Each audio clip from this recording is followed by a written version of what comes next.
kesempatan ini kami masih diberi kesempatan untuk hadir di tempat ini. Adapun materi yang akan dibahas pada kelompok 3 ini yaitu ada obat hormonal dan kontrasepsi. Adapun rekan kelompok saya yaitu ada Mawar, Nur Hikmah, Nur Aisyah, dan Nurul Wahyu Fadilah Ambar. Adapun poin-poin yang akan kami bahas pada pertemuan kali ini yaitu ada definisi, penggolongan obat, dan interaksi obat.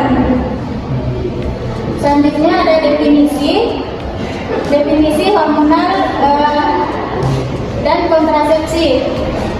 Hormonal atau hormon adalah zat kimia yang dihasilkan oleh kelenjar endokrin dalam tubuh manusia dan hewan lainnya.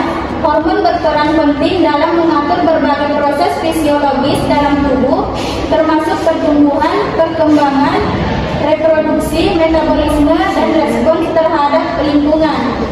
Adapun kontrasepsi adalah alat atau obat yang salah satunya upaya untuk mencegah kehamilan atau tidak ingin menambah keturunan. Cara kerja kontrasepsi yaitu mencegah ovulasi, mengentarkan lender cervix, dan membuat rongga dinding rahim yang tidak siap menerima pembuahan dan menghalangi bertemunya sel telur dengan sel sperma. Selanjutnya akan dilanjutkan oleh rekan kelompok saya.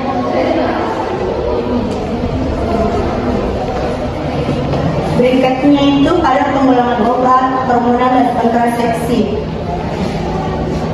Penggolongan obat hormonal yang pertama itu ada obat antitiroid. Obat antitiroid bekerja dengan cara menambah pengikat inkontrasi iodium pada TBG atau tiroksin dinding globulin sehingga akan menghambat sekresi TSH atau tiroid stimulating hormon sehingga mengakibatkan kekurangan produksi atau sekresi hormon tiroid.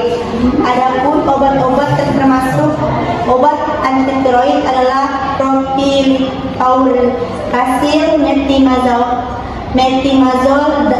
dan carbimazol. Yang berikutnya itu ada obat diabetes mellitus. Yang pertama ada insulin. Insulin adalah senyawa yang dapat menyebabkan efek hipoglikemik dengan cara menaikkan penggunaan karbohidrat dan lemak dalam jaringan perifer. Insulin bekerja dengan memudahkan kemasukan glukosa, asam amino, dan ion-ion terutama CA2+ dengan mempengaruhi proses di dalam sel. Mekanisme kerjanya masih belum begitu jelas, meskipun diketahui bahwa insulin pada tingkat molekul dapat berinteraksi dengan reseptor khas pada permukaan membran sel, mengatur sintesis dan aktivitas beberapa enzim, dan merangsang sintesis protein ARN pada beberapa jaringan.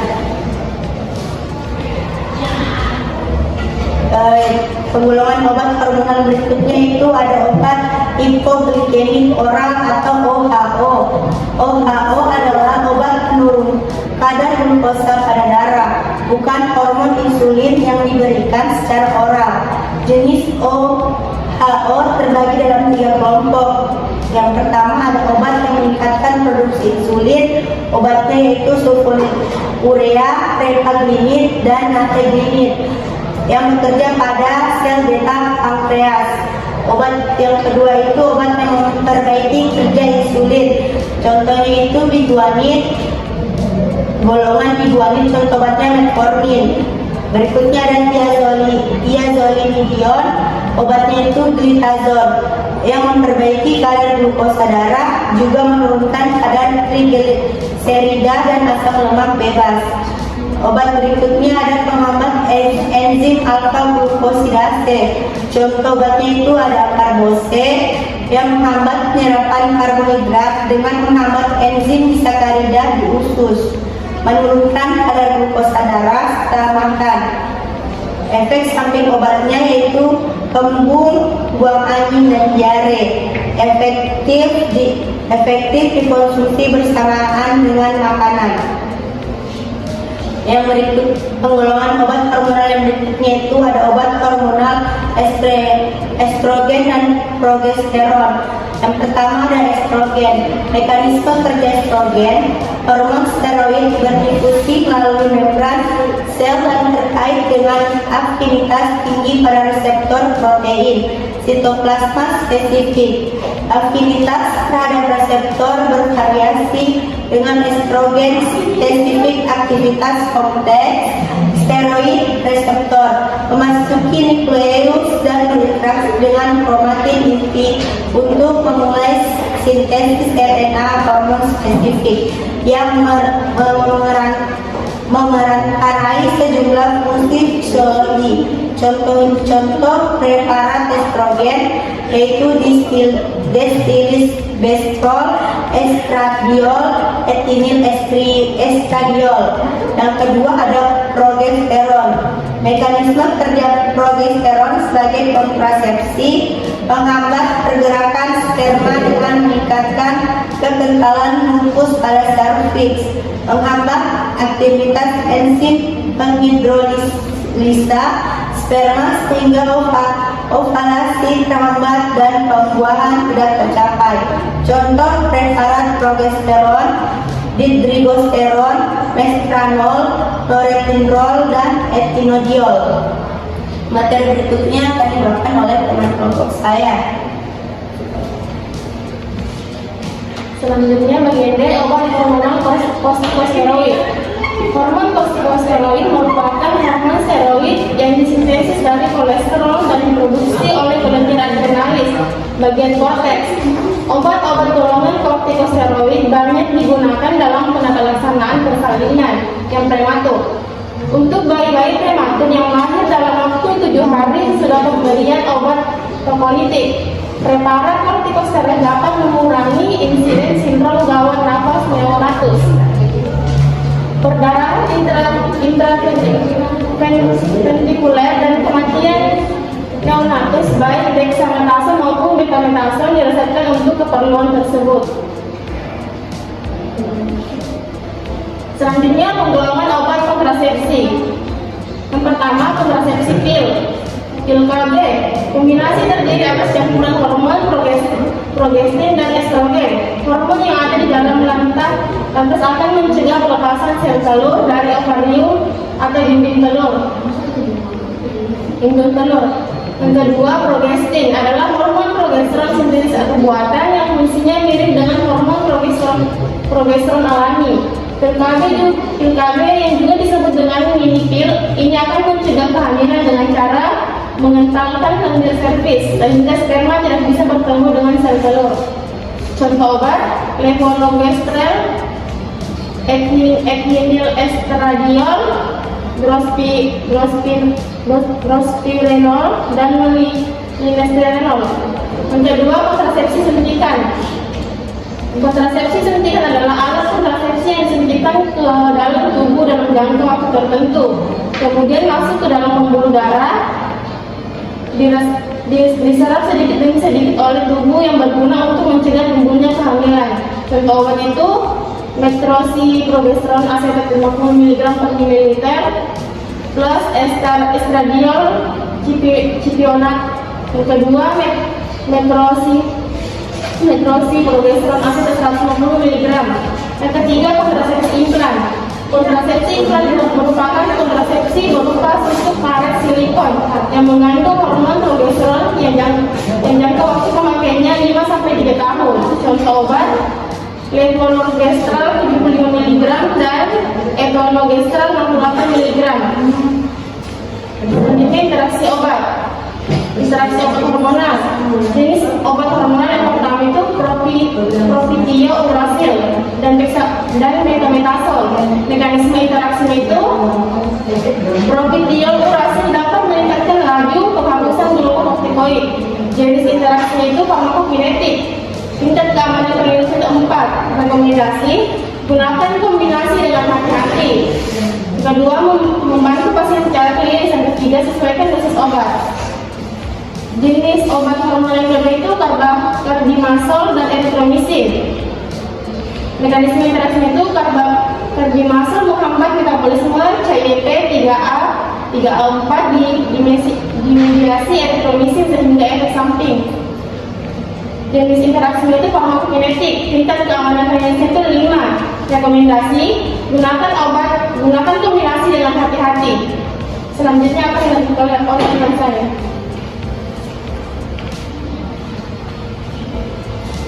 Selanjutnya jenis obat hormonal, obat insulin. Golongan obat yang berinteraksi aspirin, efek yang ditimbulkan, insulin ditingkatkan oleh aspirin. Mekanisme interaksi, salisilat dapat menurunkan kadar glukosa darah dan meningkatkan rangsangan sekresi insulin melalui penghambatan sintesis prostaglandin. Jenis interaksi, farmakodinamik. Tingkat keamanan klinis 4. Rekomendasi, gunakan kombinasi dengan hati-hati dan pantau kadar glukosa darah. Selanjutnya, jenis obat hormonal, estrogen dan progesteron. Nama obatnya norepinephrine. Golongan obat yang berinteraksi yaitu teofilin. Mekanisme interaksi, kontrasepsi oral kombinasi dapat menghambat metabolisme teofilin. Jenis interaksi farmakokinetik. Tingkat keamanan klinis 4. Rekomendasi, yang pertama pantau tanda-tanda keracunan obat, yang kedua memonitor kadar obat, dan yang ketiga gunakan kombinasi dengan hati-hati. Selanjutnya jenis obat hormonal norgestrel. Golongan obat yang berinteraksi eupilium. Mekanisme interaksi dapat meningkatkan konsentrasi serum eupilium. Jenis interaksi farmakokinetik. Tingkat keamanan klinis 4. Rekomendasi, yang pertama pantau kombinasi, yang kedua memonitor toksisitas obat.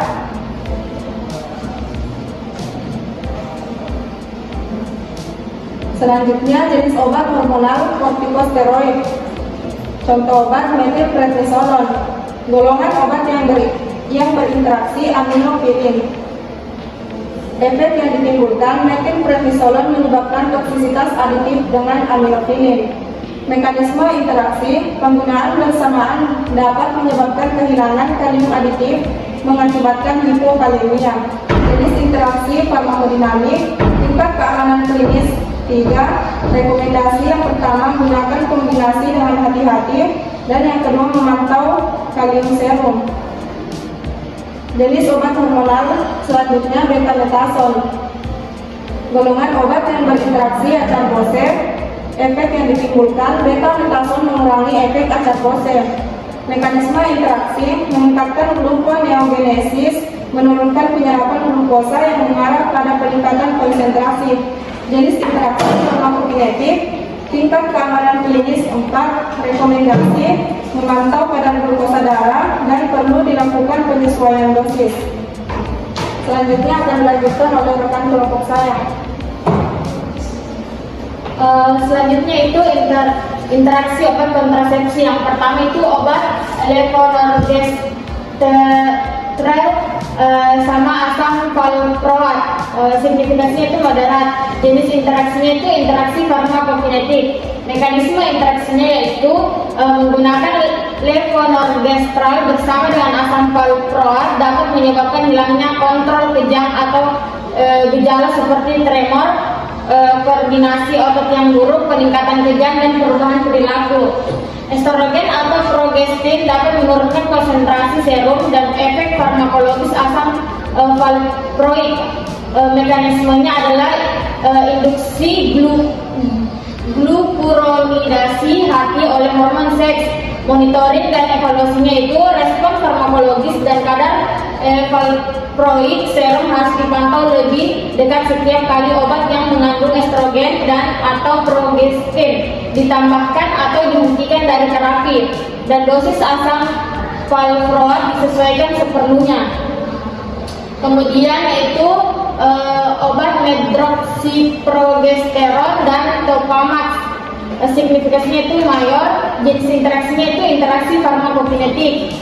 Mekanisme interaksi yaitu topiramat dapat mengurangi kadar darah dan efek medroxyprogesterone yang membuatnya kurang dapat diandalkan sebagai bentuk kontrasepsi. Penggunaan bersamaan dengan Topiramate terutama pada dosis di atas 200 mg per hari dapat menurunkan konsentrasi plasma dan kemanjuran hormon kontrasepsi. Mekanisme yang diusulkan adalah induksi topiramate dari CYP 450-3A4.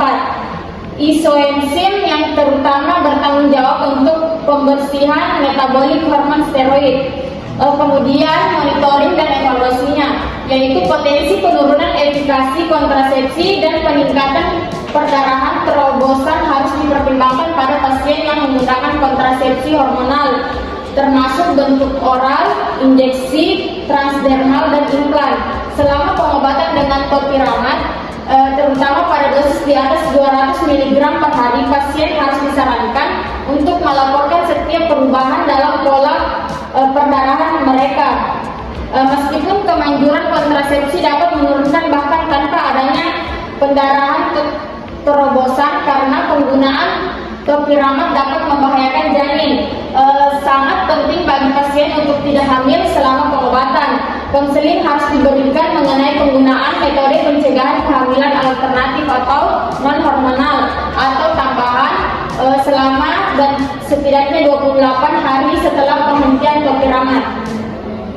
Kemudian obat etonogestrel dan carbamazepin, signifikasinya itu mayor. Jenis interaksinya itu interaksi farmakokinetik. Mekanisme interaksinya itu pemberian bersama dengan antikonvulsan tertentu seperti carbamazepin, eslicarbazepin, oscarbazepin, phenobarbital, phenytoin, dan primidon dapat mengurangi kemanjuran hormon kontrasepsi. Ada banyak laporan primidon dapat mengurangi kemanjuran hormon kontrasepsi. Ada banyak laporan kasus kelainan menstruasi, misalnya perdarahan terobosan, amenor, menstruasi tidak teratur, dan kehamilan yang tidak diinginkan terjadi pada wanita yang menerima kontrasepsi oral dengan antivulsan. Interaksi berasal dari pembersihan hormon kontrasepsi yang dipercepat serta penurunan konsentrasi plasma dari hormon yang tidak terikat atau aktif. Karena induksi aktivitas enzim hati CYP 450 dan kapasitas globulin pengikat hormon oleh beberapa antikonvulsan. Kemudian monitoring dan evaluasinya. Wanita yang menggunakan kontrasepsi hormonal harus diberitahu tentang risiko perdarahan terobosan dan kehamilan yang tidak diinginkan selama terapi bersamaan dengan antikonvulsan yang menginduksi enzim. Metode kontrasepsi alternatif atau tambahan harus digunakan selama dan setidaknya 2 minggu setelah terapi antikonvulsan jarak pendek dan 4 minggu setelah terapi antikonvulsan jarak panjang atau lebih dari 4 minggu.